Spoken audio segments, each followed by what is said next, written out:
3 minutos nos separan de las 9 de la mañana. Como adelantaba Maggie, vamos a hablar de dengue. ¿Cuál es la situación actual con el récord de casos al que llegamos? ¿Qué se puede esperar para las próximas semanas? Este y otros temas lo abordaremos con el virólogo Santiago Mirazo, integrante del Instituto de Higiene de Facultad de Medicina. Bienvenido, Mirazo. Buen día, ¿cómo están? Muy bien. Bueno, ¿cómo caracterizaría la situación actual en cuanto al dengue? Hay varias variables, ya varias semanas, el mantenimiento del calor, más allá de que ya empezó el otoño, y también el regreso de muchas personas de viaje a zonas donde el dengue, bueno, polula, ¿no? Bien, lo primero es que estamos viviendo el peor brote de dengue del último siglo. Recuerden, tuvimos un brote del 2016 que fue mucho más chico que el que tenemos hoy. Ya casi un mes y medio de brote. Tuvimos una etapa muy compleja que fue a mediados de marzo, con un crecimiento realmente exponencial de los casos. Ese crecimiento se desaceleró. Hoy tenemos todavía aumento de casos, lo estamos viendo hoy. Pero es menos acelerado, lo cual es una buena noticia. La situación es compleja de por sí, porque tenemos muchísimos casos de dengue, más de 380 en total, entre autóctonos y importados. Es compleja la situación. El efecto post-turismo probablemente ya lo estemos viendo. Veremos con varios días de entre 15 y 20 casos autóctonos solamente, sumados a todos los importados. Eso es el efecto de la gente que se fue a Brasil y Argentina, por ejemplo. Probablemente se haya ido a Paraguay, Argentina y Brasil, que obviamente fogonearon mucho más el brote que estamos viviendo. Estamos en pleno brote. Es importante no bajar la guardia respecto a la prevención, que la única forma de prevención es el control del vector. Estamos con temperaturas bajas ahora, se prevé un aumento de temperatura en los próximos días, sumados a la lluvia, es decir que esto todavía no pasa. No hay evidencia de que el brote esté cediendo o empezando a bajar, sino que sigue aumentando más lento, pero sigue aumentando esperando el frío. No estamos en una meseta, ni próximo a llegar tampoco. No estamos en una meseta, seguimos aumentando los casos, tanto importados como autóctonos. Habrá que ver cómo el frío le pone una tapa a esto. Así que la única, entre comillas, esperanza, la única herramienta que tenemos para ponerle tapa a esto es el frío y la baja de la temperatura, que ha sido históricamente probablemente lo que ha mantenido Uruguay fuera de la situación de lo que ha sido Argentina y Brasil respecto a los casos de dengue todo el año. Argentina el año pasado, por ejemplo, que es una epidemia típica de verano, tuvo casos hasta entrado julio. ¿Sí? Eso da la pauta de lo que estamos viendo hoy. ¿Sí? Esa situación que vive Argentina es el coletazo de lo que vemos hoy con el peor brote de dengue en Argentina y también en Uruguay. Tenemos que pensar en un subregistro porque estamos hablando de unos 400 casos confirmados y eso, Saide Arteta hace algunos días acá decía, hay que tener presente que son casos confirmados desde que se comenzó a contabilizar que no están activos al día de hoy. Entonces, ¿cuántos podríamos tener activos? ¿Qué nivel de subregistro podría tener el país? Eso es una gran puntualización. El registro es elevado por dos razones. Primero, por la capacidad de testeo. Bueno, ahora se amplió, creo que razonablemente, a lo que es Salto, que es el epicentro hoy de la epidemia de dengue, con la mayoría de los casos autóctonos. Salto y Paysandú y Montevideo son los tres departamentos más complicados. Y hay un subregistro en ese sentido y también los casos que son asintomáticos o subclínicos y que la persona no consulta y que pasan obviamente por debajo de radar. Entonces, los casos reportados por día es lo que sigue aumentando día a día. Los casos activos es otra historia. Pero sin duda que hay subregistro como cualquier epidemia, salvo el COVID, que había un poco subregistro porque había una capacidad de testeo muy grande, pero era por otra razón. ¿Puede establecer un porcentaje, por ejemplo? No, es muy difícil. No. Es muy difícil porque muchos de los casos son asintomáticos. ¿Sí? Hasta un 50% son asintomáticos, es muy difícil estimar el subregistro que pueda haber. Y a nivel de mutualistas el testeo está siendo un poco lento, ¿no? Claro, es natural porque no hay los test rápidos, que es lo que define un caso probable. Cuando el Ministerio habla de caso probable, es un caso positivo por test rápido, que pudo dar confirmación por métodos moleculares. Entonces, los test rápidos empiezan a escasear también, entonces vamos directo a lo molecular demora. Pero bueno, lo cierto es que hay su registro claramente. No está impactando hoy el dengue a nivel del sistema de salud, como si en otros países. ¿Pero podría impactar? Podría perfectamente impactar. Tenemos de 300 y pico casos, tenemos 3 fallecidos. Habrá que ver las causas, si es con dengue o si es por dengue, porque es más complicado que definir que en el caso de COVID. y una letalidad un poco más elevada que la región. Eso también es un llamado de atención. ¿No estábamos preparados como país para afrontar una situación de estas? Yo creo que es difícil estar preparado para cualquier evento de este tipo. ¿Sí? Una cosa fue el COVID, ¿no? Pandemia mundial, fue muy repentino, llegó unos meses tardío al Uruguay los primeros casos, pero con dengue, teniendo en cuenta la región. Pasa que Uruguay, el dengue siempre fue una fuente de preocupación y más en los últimos años. Que podría haber una política más proactiva, es cierto, pero también venimos de una pandemia de COVID que terminó hace poco. Hay otros asuntos de salud también que son importantes. La región en general tiene poca preparación para lo que es viruses emergentes, arbovirosis como esta, como encefalitis también, que nos agarró de sorpresa. Hubo que remodelar toda estructura de diagnóstico, con colaboración en Ministerio de Ganadería, con Facultad de Ciencias, tuvieron que recurrir a Instituto de Higiene, tuvieron que recurrir para testeos de casos y testeos de mosquitos para ver cómo se movía. Es decir, genera toda un cambio de paradigma de estos virus emergentes a nivel de los ministerios y creo que el Ministerio de Salud Pública está acompañándolo de la mejor manera que puede. Esa es mi opinión franca, en función también de los recursos disponibles y la capacidad de testeo. ¿Qué diferencia técnica hay, si es que existe? Supongo que sí, obviamente por el tema de cantidad. ¿Y cómo abordar la situación cuando hay o un brote o una epidemia? En Salto, por ejemplo, que está cercano a los 400 casos, ¿se puede hablar ya de epidemia de dengue? Sí. En el caso de Salto sí, si hablamos de epidemia. Cuando hablamos de brote, en general, brote hablamos de un conjunto de casos que tienen algún tipo de vínculo. De algún nexo epidemiológico a nivel barrial, por ejemplo. En el caso de COVID era claro por contacto directo. Si un brote era, por ejemplo, en un lugar de trabajo había 5 personas infectadas, probablemente fueran infectadas a partir de 1. El caso de dengue es más complicado porque no se transmite directamente, sino que hay un vector. Entonces ahí lo definimos más desde el punto de vista geográfico, que tenemos un brote. Ahora, cuando tenemos 2 personas que vienen en barrios totalmente diferentes, que no tienen ningún nexo epidemiológico, ya no es un brote único. Estamos hablando de 2 brotes. Entonces, cuando tenemos diversos brotes que están dispersos en el departamento y en Uruguay, y en función de la curva de ascenso de los casos, ya hablamos de epidemia. Y ahí se modifica cómo abordar los casos y la zona en particular. Exacto. Cuando tenemos un brote o cuando había casos importados solamente, se identificaba el caso importado y se implementaba todo un sistema de contingencia peridomiciliario en el cual se fumigaban las manzanas aledañas, se hacía un relevamiento del domicilio del infectado para evitar que se propagara. Hoy eso ya es imposible de hacer por la cantidad de casos que tenemos y se aborda de diferentes maneras. En Salto entiendo que había algunas campañas de fumigación muy puntuales, lo cual también la fumigación está en discusión respecto al... Claro, ese punto me parece importante poder abordarlo, sobre todo porque en 2016, que fue ese brote que recordamos,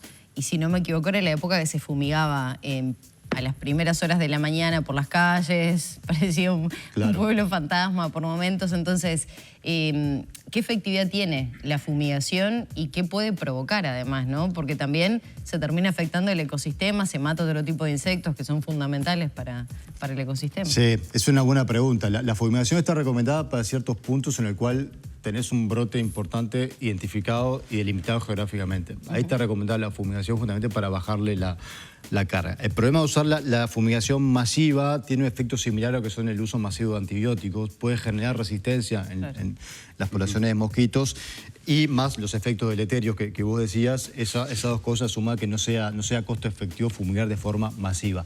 Pero sí, en un caso de un brote, con virus que se transmiten por un vector, si tenés un brote importante significa que tenés el vector en esa zona y ahí sí es costo efectivo fumigar para matar el vector. Mirá, ¿la letalidad en Uruguay está siendo más alta que en otros países? Un poco, tenemos menos casos. Esa es la primera cosa que hay que decir. Entonces, cuando tenemos menos casos, siempre los números son un poco más mentirosos, entre comillas.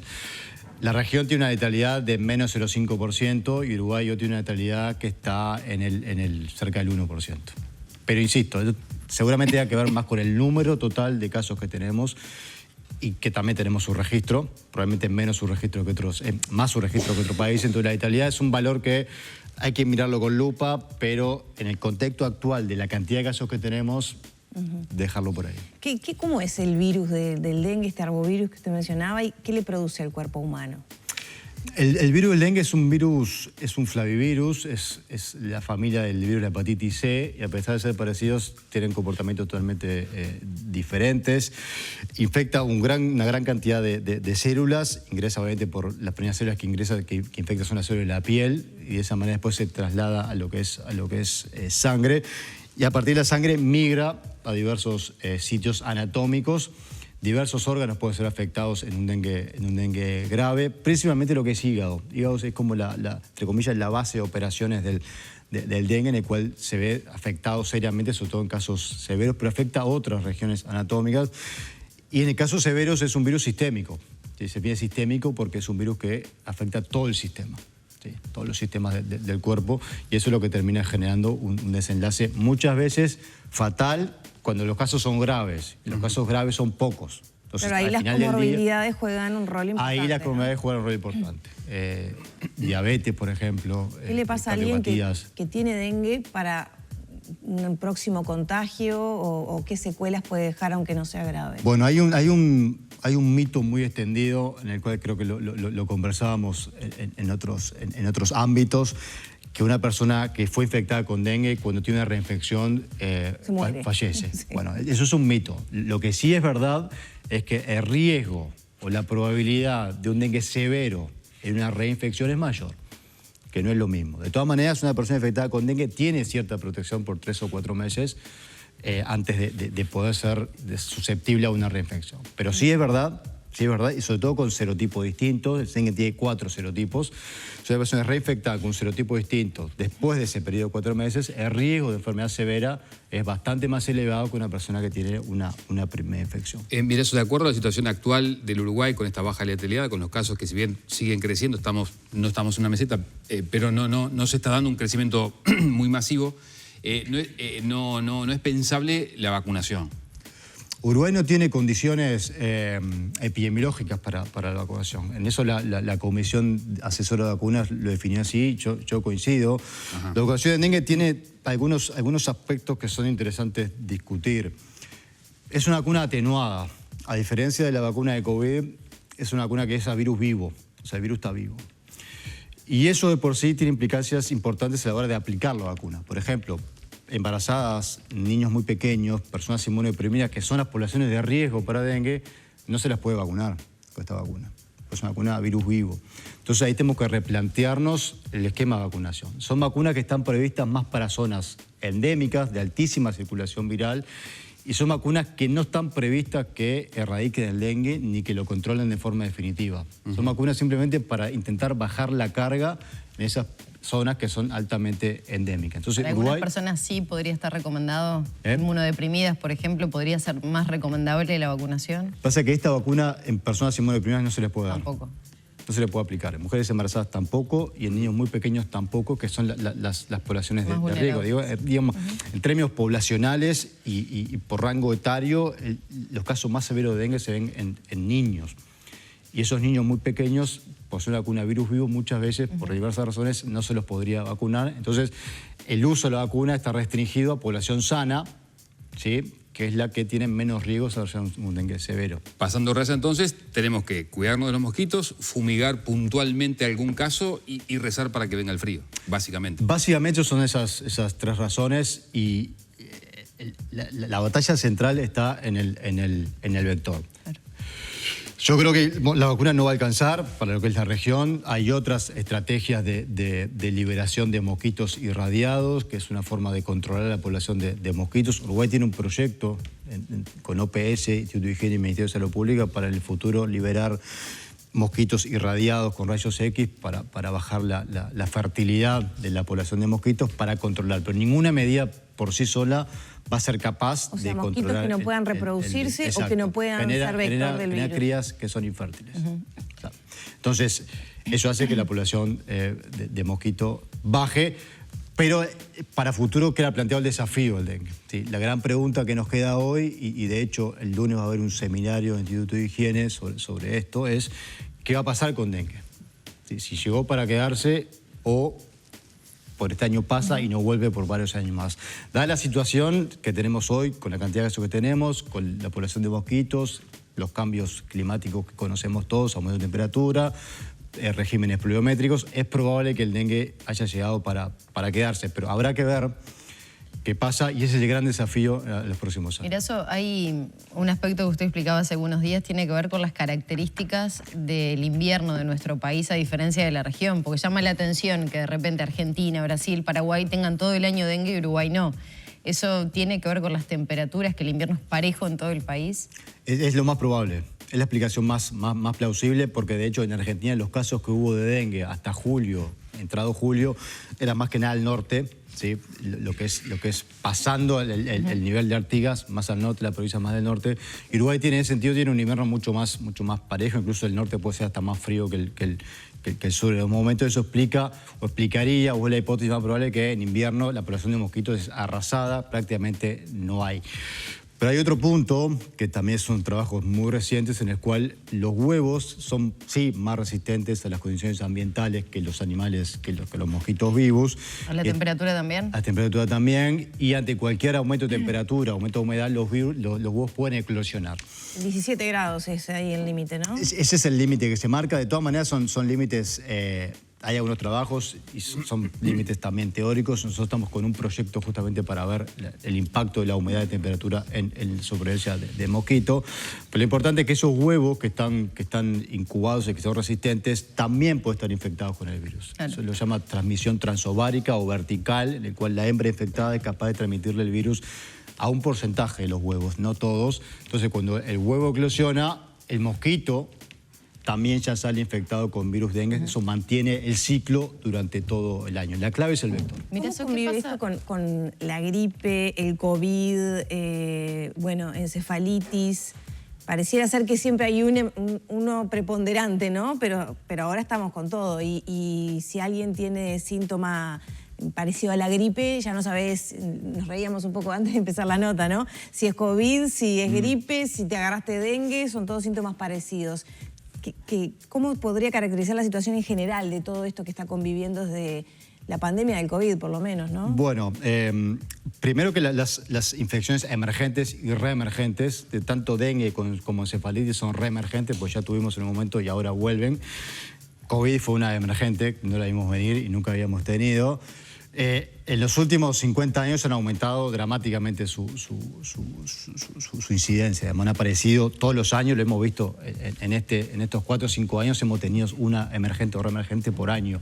COVID, gripe aviar, encefalitis, dengue, monkeypox.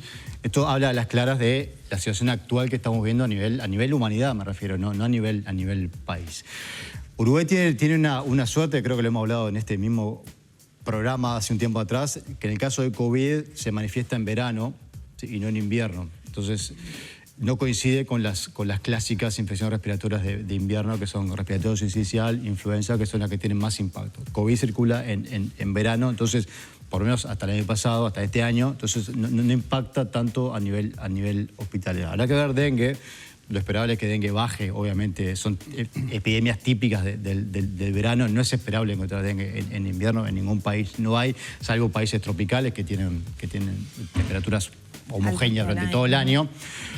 Pero encefalitis es un brote que aparentemente se apagó, apareció un caso más hace poco, pero de vuelta, también es probable que tengamos en los próximos años encefalitis del oeste, encefalitis del este y otras arbovirosis, que son, en algún sentido, las estrellas, ¿sí? Las arbovirosis son las estrellas porque están guiadas por vectores. Los vectores aumentan su distribución geográfica con la temperatura. Entonces, conforme aumenta la temperatura, los vectores se distribuyen más y llega a zonas donde antes no había. Mira, eso me quedé pensando cuando se habló del efecto que tenía en las personas, ¿no? Y cómo afecta al hígado, en particular, contraer dengue. ¿Qué pasa con las secuelas a lo largo de la vida? ¿Queda alguna secuela? ¿Queda algún deterioro? ¿Algún órgano que pueda fallar?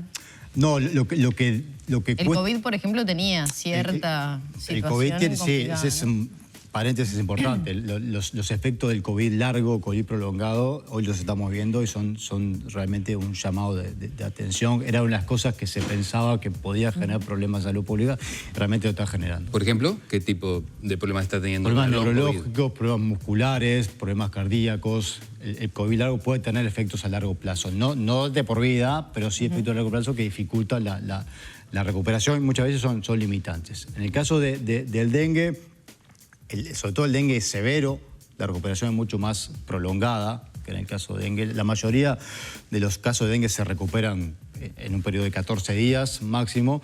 Los casos graves llevan un tiempo más, incluso con debilidad prolongada por varios meses. Y el impacto del dengue severo, que puede estar acompañado por dengue hemorrágico. El dengue severo puede ser hemorrágico, no. Sí, muchas veces se lo menciona como lo mismo. El dengue severo puede no tener hemorragia. Y ese es el llamado a atención una vez que un paciente con dengue pasa el periodo febril, que son unos 7 días. Hay que estar atento a esos síntomas que son típicos de un dengue más severo. Mira, eso le quiero hacer el estribo y en el final muy brevemente. ¿Ustedes en el instituto han tenido algún caso o han analizado algún caso de algún efecto colateral de las vacunas COVID? ¿Algún episodio que en Uruguay haya pasado de un efecto colateral de la vacuna? Uruguay tiene registro de efectos secundarios de la vacunación, como tienen todos los países. La vacuna de COVID, nosotros puntualmente en el instituto no hacemos ese tipo de evaluaciones, no las hacemos, eso más a nivel ministerial. La vacuna de COVID tiene efectos adversos, pero todas las vacunas tienen efectos adversos. La tasa de efectos adversos de la vacuna de COVID es mucho más reducida que, por ejemplo, otras que están incluidas en el calendario obligatorio de vacunación. La gran mayoría de esos efectos adversos son efectos leves, de sitio de pinchazo, cefalea, un poco de febrícula, que es típico de la vacuna. No hay efectos adversos severos reportados para COVID, excepto algunos casos sí que se ha asociado a eventos de miocarditis en algunos adolescentes por la vacunación, que también COVID lo puede dar. También COVID puede dar, y de hecho hay muchísimos trabajos que demuestran efectos de miocarditis por COVID, que en algunos casos también van asociados a la vacunación. Pero es una vacuna que ha demostrado una seguridad bestial y una efectividad ni que hablar. Solamente en Estados Unidos se asume que, o se estima que la vacunación por COVID evitó la muerte de más de 3 millones de estadounidenses. Entonces, creo que el tema de seguridad de vacunación de COVID está fuera de discusión. En el caso de dengue es diferente y por eso creo que también el compás de espera para ver un poco qué pasa en la región. Si bien tiene 4 años de evaluación esa vacuna ya, la de dengue, me parece razonable abrir un compás de espera y ver qué pasa en los países que empiecen a vacunar en la región. Muchas gracias, Mirazón. Gracias.